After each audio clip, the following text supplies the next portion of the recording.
Dans la vie où? Ça dit tout. Êtes-vous conscient ce matin que Dieu est parmi nous? Êtes-vous conscient de ça?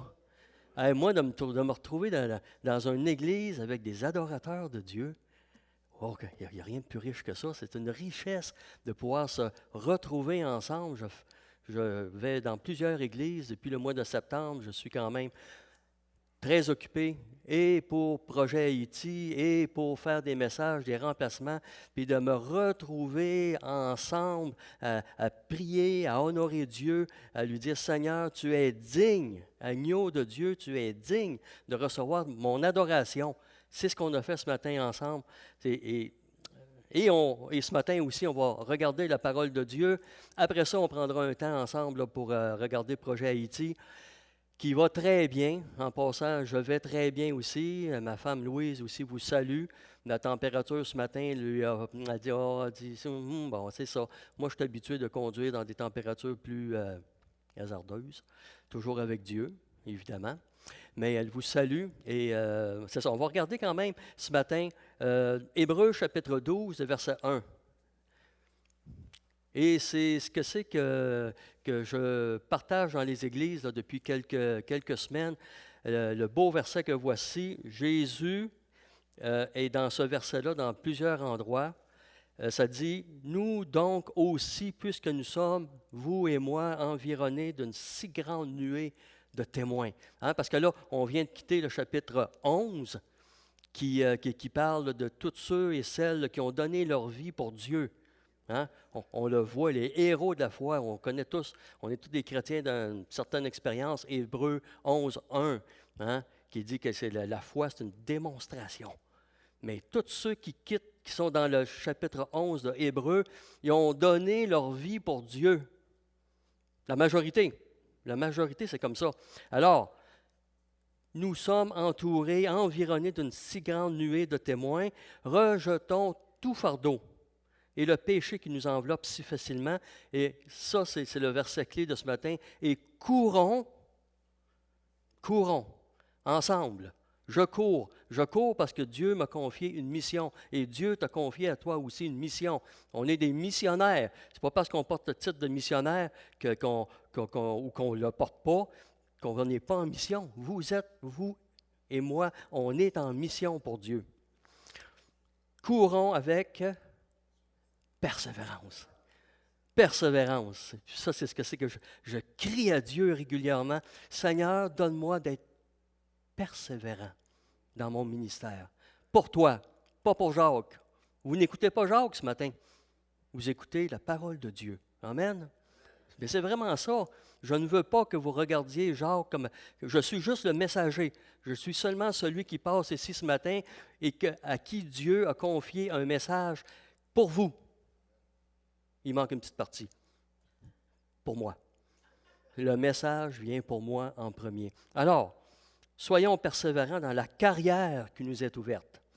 Ayant, et ça c'est le verset aussi clé, ayant les regards sur Jésus, pas sur Jacques, pas sur toi, pas sur toi, pas sur toi. Ce matin, si vous êtes ici, j'espère que vous avez le regard, depuis que vous avez ouvert vos yeux ce matin, j'espère que vous avez le regard sur Dieu, sur Jésus.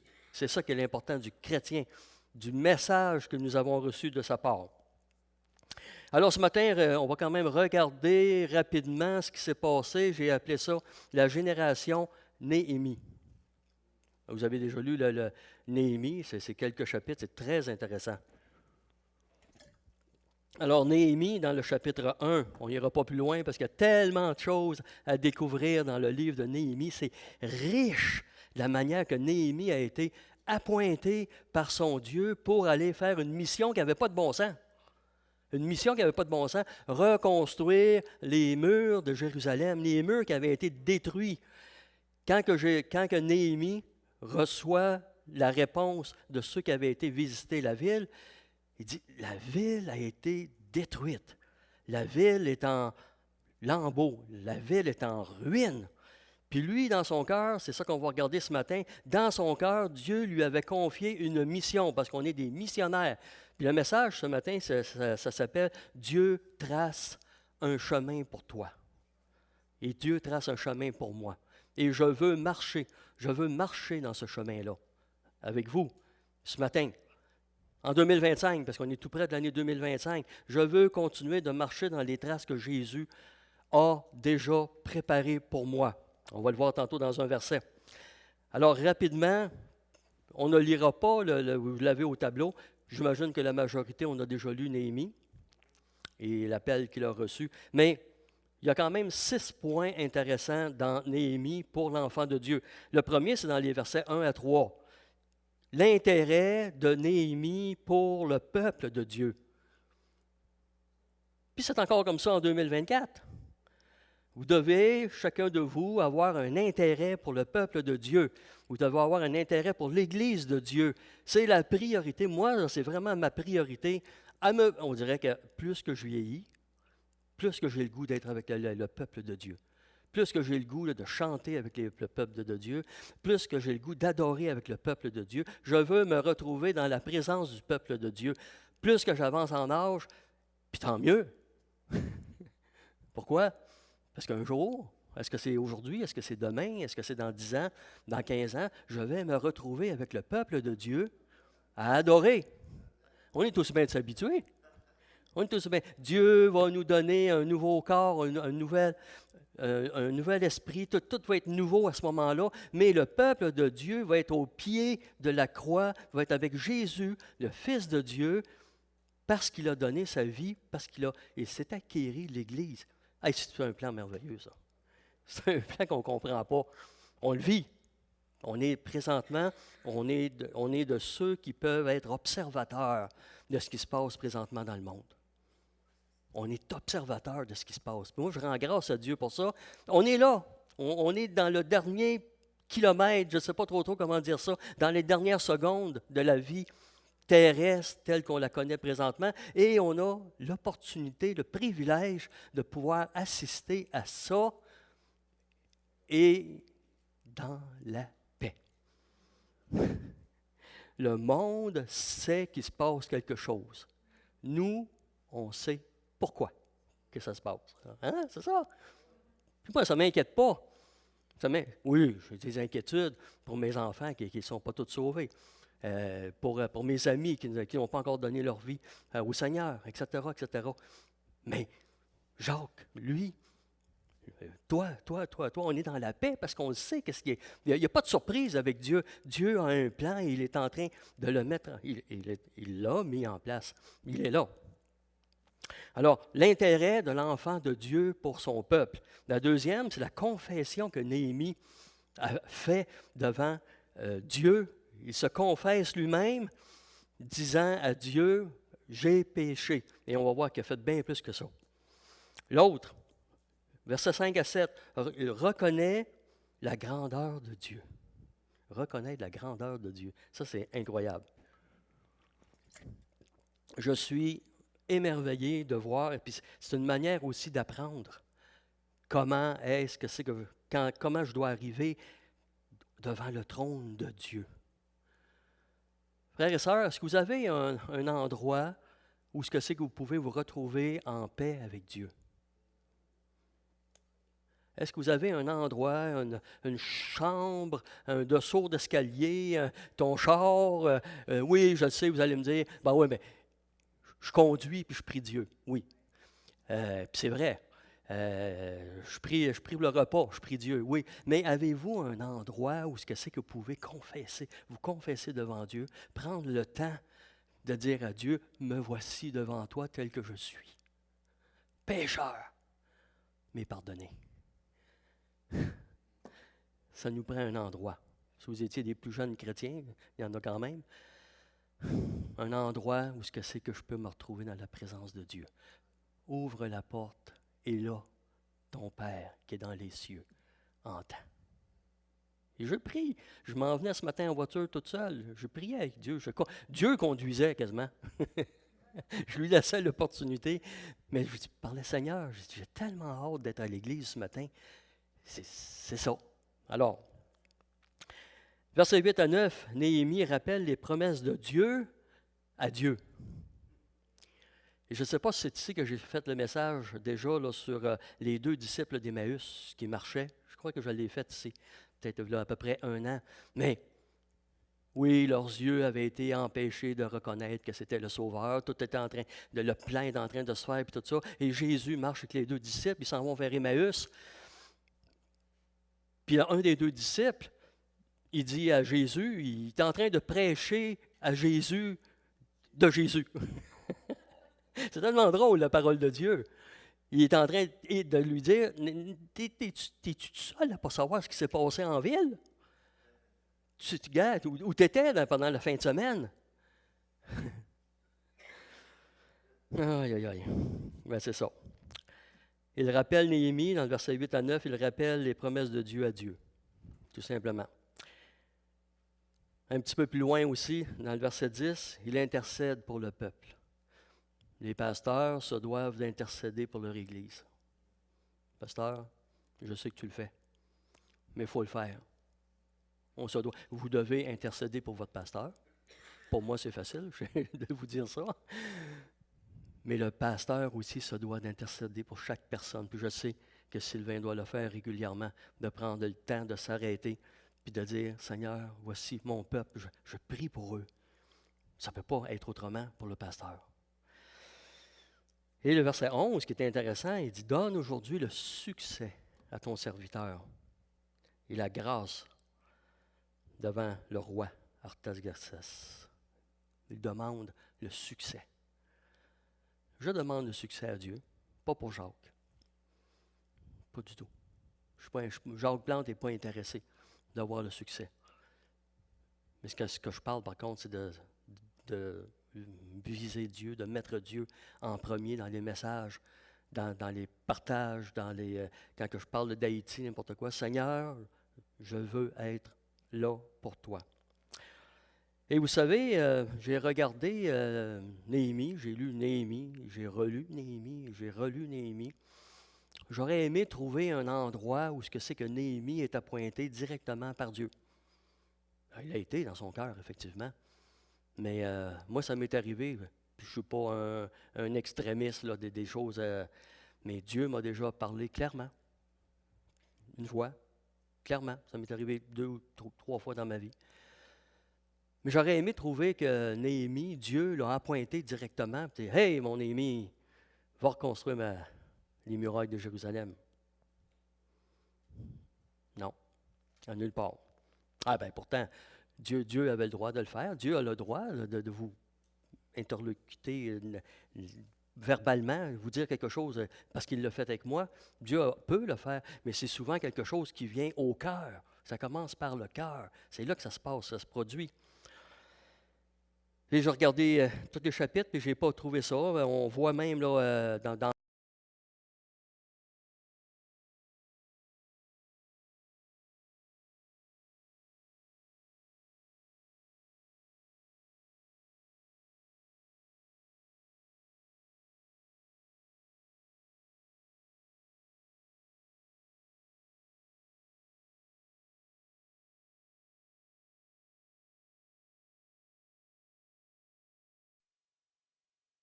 puis une voix douce, ça n'a pas été quelqu'un là, qui m'a donné un ordre. Il m'a simplement dit, fais ce que tu as à faire. Je ne voulais pas. L'être humain, l'orgueil, euh, etc. Pensez à vous. Je pense que c'est moi, je ressentais ça aussi. Mais Dieu m'a convaincu. Et dans mon cas, pas juste une fois, il m'a parlé 3 fois. Clairement, fais ce que tu as à faire. Puis je voulais tellement pas faire ce que je devais faire. Mais Dieu m'a parlé clairement et j'ai dû faire parce que je voulais servir Dieu. Mon orgueil en a pris un coup.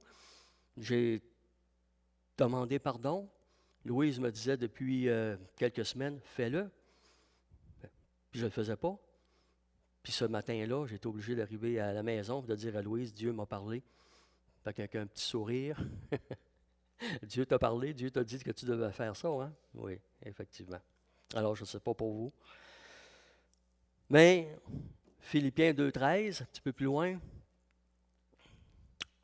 2,3, excusez. Ce verset-là. Car c'est Dieu qui produit en vous le vouloir et le faire. Puis l'autre petite partie. selon son bon plaisir. Oh. Ce n'est pas tout le temps notre plaisir à nous. Des fois, c'est dur. Des fois, c'est difficile de servir Dieu. Non? Je ne suis pas seul à sentir ça, hein? Mais quand on sait que c'est Dieu qui produit en vous, en moi, le vouloir et le faire selon son bon plaisir. Puis ça, on pourrait, frères et sœurs, on pourrait en discuter un méchant bout de temps de ce verset-là. Mais c'est en plein ça que Dieu fait pour moi et pour toi, selon son bon plaisir. Il l'a fait pour Néhémie, il l'a fait pour Paul, l'apôtre Paul, il l'a fait pour beaucoup. Seigneur, quand tu déposes quelque chose en moi, il y a toujours une raison. Il y a une raison pour laquelle que je vais faire quelque chose. Dieu fait ce qu'il veut, quand il veut et où il veut. Amen. Mais c'est ça. Il le fait où il veut, quand il veut, et parce qu'il le veut, selon son bon plaisir. Ce qui n'est pas tout le temps, c'est que moi je voudrais en passant. Je propose des choses à Dieu et bien souvent, c'est vraiment pas ce que c'est que moi je veux, mais Dieu a tout le temps ce plan-là de préparer. C'est ça qui est intéressant. Dans Genèse, chapitre 1, verset 3, pour ceux qui veulent voir, mais ça dit quand même que la lumière, Dieu a dit, que la lumière soit, et la lumière fut. C'est beau, hein? C'est pas rien, ça là. On peut voir à plusieurs endroits là, dans le Genèse 1, et on voit dans le verset Genèse 1, 31, que Dieu a fait la création. Pourquoi? Bien, parce que la terre était informe et vide. Ténèbres sur la terre. Mais, qu'est-ce qui se passait? Qu'est-ce qui mouvait au-dessus de la terre à ce moment-là? L'Esprit de Dieu se promenait, était là déjà. Déjà, le plan de Dieu est en train là, de rentrer en action avec Dieu. C'est ça qui arrive.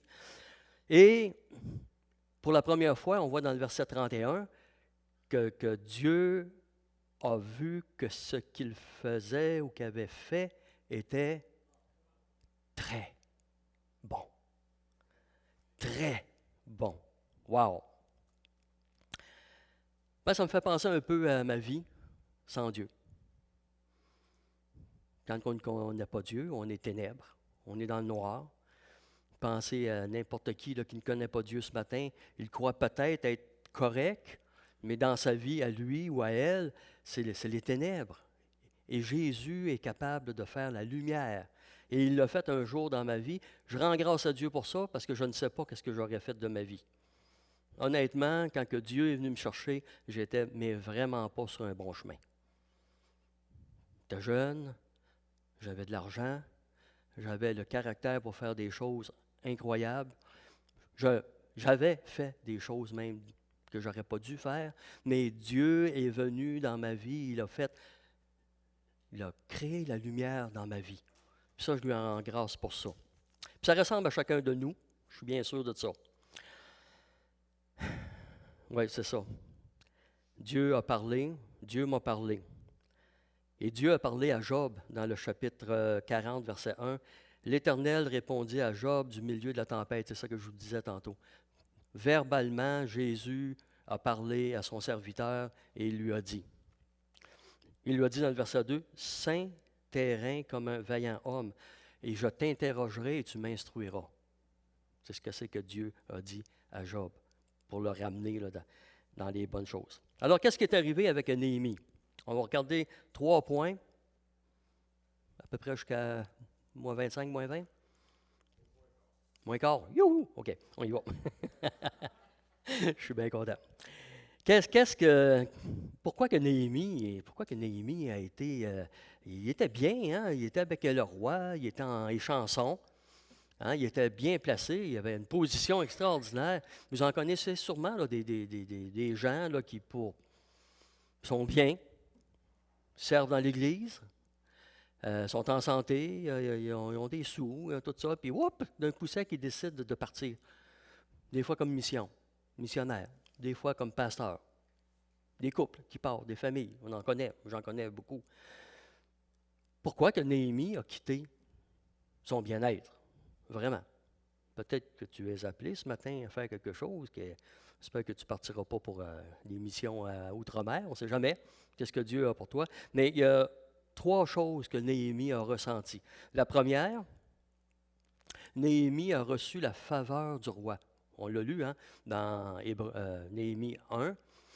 Et il a reçu la faveur auprès du roi. Lorsque Néhémie demande au roi la permission de retourner à Jérusalem pour reconstruire les murailles, la ville, Dieu lui accorde cette faveur dans Néhémie chapitre 2, versets 4 à 8. Et Néhémie a peur d'avancer. Vous savez, il a peur du roi. Bien, c'est pas habituel, parce que Jérusalem est très, très loin en passant. C'est pas Trois-Rivières, Victoriaville, là. Je ne me souviens pas du nombre de kilomètres. Je pense que c'est 1000 kilomètres, 1000 ou 1100 kilomètres qu'il avait à faire pour se retrouver là-bas. Et il avait crainte de demander la permission à son roi de partir, parce qu'il était quand même bien positionné. Même que le roi s'est aperçu dans le chapitre 2, il s'est aperçu que Néhémie n'allait pas bien. Il dit, ça ne peut juste qu'être une femme, une peine d'amour. Qu'est-ce qui se passe avec toi? Tu es donc bien différent, parce qu'il était habitué de voir Néhémie dans une situation heureux. Puis là, d'un coup sec, Néhémie est triste, il a peur de demander la permission, mais Dieu lui permet d'avoir la faveur. Alors, si toi et moi, on a un projet, et surtout, que si c'est le projet que Dieu a mis dans ton cœur, ça fait vraiment différent, là. Pas le projet que moi, j'ai décidé de faire, mais le projet que Dieu a mis dans ton cœur, Dieu va te donner la faveur. On vient de terminer, nous, un souper bénéfice pour Haïti à Québec, le 2 novembre. Et on a, je vous dis, frères et sœurs, on a eu la faveur pas juste des gens d'église, la faveur, là, on a eu, juste une petite parenthèse, on a eu à l'école, à l'Université Laval, on a eu la salle Desjardins, qui normalement se loue environ 2000 $ pour une soirée. Nous, par un contact que Dieu a mis sur notre chemin, on a eu cette salle-là tout le samedi, pas un mardi, là, tout le samedi au complet, du matin au soir, au lieu de 2000 $, on a payé 200. On rend grâce à Dieu pour ça. On n'avait pas les moyens de payer ça, mais pas du tout. Dieu a mis un contact à quelqu'un d'une sœur de l'Église qui s'occupait de la préparation, et pour 200 $, on a eu cette belle... Moi, quand je suis rentré dans cette salle-là, écoutez bien, à l'Université Laval, c'est pas rien. Alors, Dieu te donne tout le temps les outils pour préparer les choses. Il place les gens devant toi pour préparer son plan à lui. Le roi, non seulement permet à Néhémie de partir, mais il lui fournit aussi des lettres de passage sécurisées et des matériaux pour la reconstruction. Écoute, ça c'est dans le cas de Néhémie. Toi, ton projet, c'est quoi? Si c'est le projet de Dieu, Dieu va prévoir tout ce que c'est qu'il faut pour que tu fasses ton projet. Et nous, on l'a vécu. Deuxième chose, la protection et la direction, parce que dans ce temps-là, ce n'était pas facile. Tout au long du processus de reconstruction, Néhémie priait pour la protection et la guidance de Dieu, la direction de Dieu. Parce que ce n'est pas parce que Dieu est en train de préparer et que ton projet est en fonction que tu dois t'arrêter de prier. Loin de là. Tu dois continuer de prier, être dans la présence de Dieu. Dieu répond en lui donnant la sagesse pour organiser le travail et la stratégie pour faire face aux oppositions. Vous vous souvenez qu'il y avait beaucoup d'oppositions. Le jour, il travaillait dans le temps que les autres avaient les armes, etc. Ça se remplaçait. Néhémie a préparé, a structuré la reconstruction des murs de Jérusalem. Troisièmement, la réussite des projets. Malgré les nombreux obstacles et les ennemis qui cherchaient à saboter, même les amis de Néhémie. Lisez Néhémie tout au complet, c'est intéressant. Il avait des amis, du moins il pensait avoir des amis qui étaient pour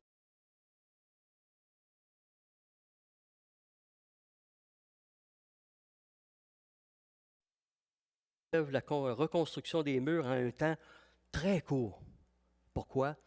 Parce que Dieu avait la main sur le projet. C'est toujours de même. Parce que c'est Dieu qui prépare. Alors, est-ce que Dieu a parlé à Néhémie? Bien sûr. Bien sûr. Peut-être pas. Il ne l'a peut-être pas entendu comme quelques-uns ici on l'a entendu, mais Dieu a suscité dans son cœur, a déposé une germe quelconque. Ça débute tout le temps là. Moi, quelqu'un qui veut venir en Haïti avec moi, je le sais. Parce que ça débute, je dis à la personne, tu veux venir en Haïti avec moi? Ben, ça prend le cœur. Il y a quelque chose qui se dépose dans ton cœur. Ben, après ça, tu t'en viens. Mais ça débute à quelque part. Alors, les réponses de Dieu à Néhémie montrent comment la prière, la foi, la persévérance peuvent conduire à des résultats tangibles et significatifs, même face à des défis majeurs. On en a eu pour notre concert, nous, pour notre souper, on en a eu des défis. Sérieusement. Le matin même, les musiciens, on avait 5 ou 6 musiciens, leur voiture ne part pas. Un des musiciens qui fait du diabète, sa pompe a brisé, etc., etc. Je pourrais vous en nommer. Il y a eu de l'opposition, comme Néhémie a eu de l'opposition. Quand on est dans les voies de Dieu, oui, l'ennemi est là. Oui, il peut faire des choses, mais au-dessus de toute chose, Dieu contrôle ces événements-là et